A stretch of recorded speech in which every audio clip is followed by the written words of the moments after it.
place that supports what you do and who you are, and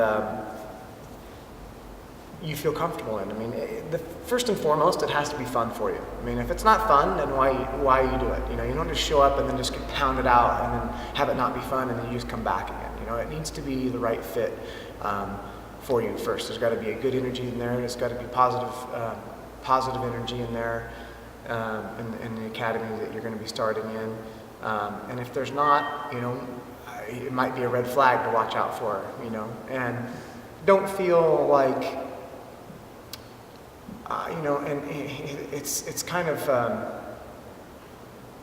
you know, people talk about the loyalty issue and, like, you know, staying at one gym and, you know, bringing them up and everything. But then at the same time, you know, you need to train with some other people, train with different people.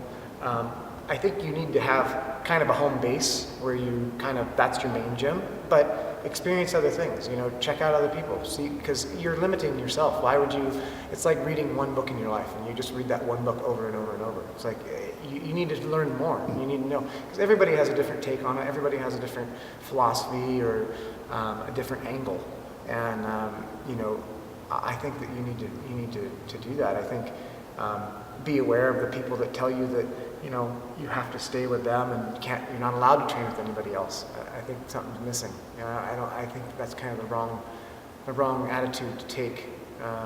It's just, when I hear that, I kind of think that the people that say that they're insecure and they're trying to hoard people and keep them in. That's not really what it's all about. You know, it's about you learning about you.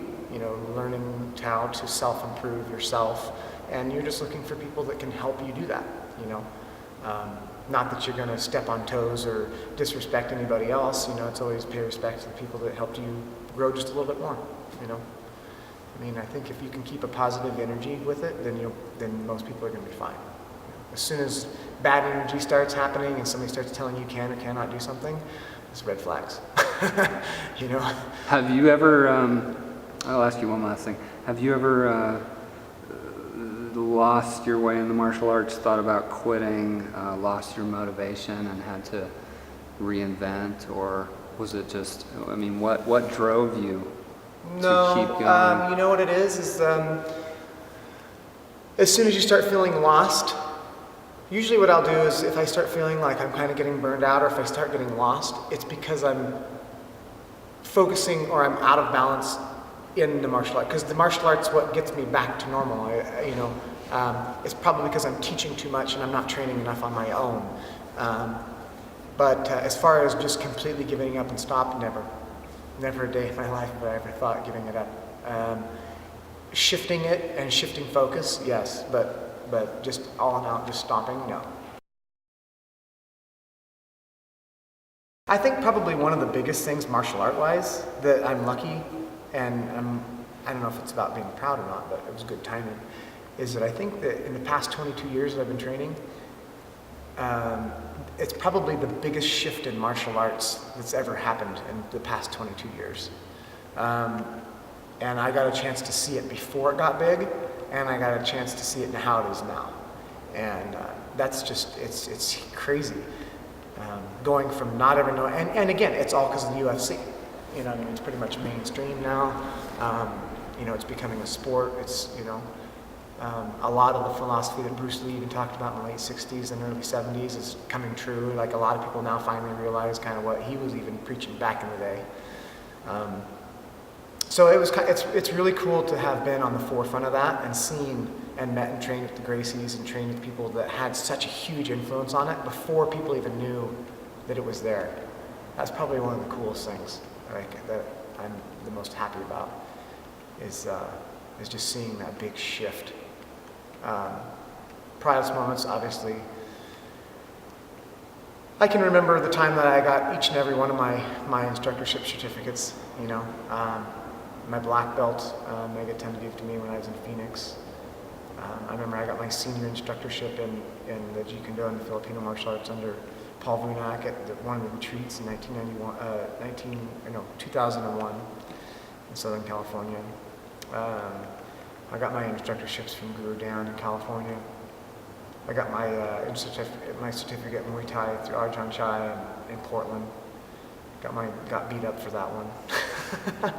You know, there are just so many big moments, and then also just having students like Brent and Evan and just numerous others. I've had, you know, cage fighters that do well, or competitors that do good, or people that maybe don't even compete or don't fight or don't do anything, that just were going down the wrong path in life, and now they're just absolutely totally stoked about martial arts, and it's just totally changed them. I mean, that's a win for me. It's a big moment. And that's really kind of why I keep doing it, you know, for myself and for other people. Bruce Lee, you know, you mentioned him as, you mentioned him over and over. What is he to you? You know, I think that none of this would have been, well, maybe later in the future or whatever, you know, but Bruce Lee's impact on the martial arts community, I mean, that's probably next to the past 22 years of the shift in martial arts, that's probably the next biggest shift. Early 70s when Bruce Lee came around and was preaching that one art's not good all the time, but, you know, a mix of arts. You know, he's really the first person that came along and was saying that you need a little bit of kicking, punching, and ground, and all of it, you know, for self-defense, and with his philosophy. And I mean, it just goes to show. I mean, he passed away in 1973, so he's been gone, what, like 40 years or something? Almost 40 years, yeah. Yeah, I mean, and he's still alive and strong in the martial arts community, you know, so yeah, without that man, there would not be any of this, for sure. I mean, no UFC, no, you know, I mean, he's really the one that kind of put it all together. I mean, I think that kind of put the bug in everybody's ear, you know? Yeah, Bruce Lee, man. I wish I was alive at the time. But you know what? I train with people that have trained with him, and we're good friends with him, and you hear the stories, and you hear the knowledge and stuff, and it's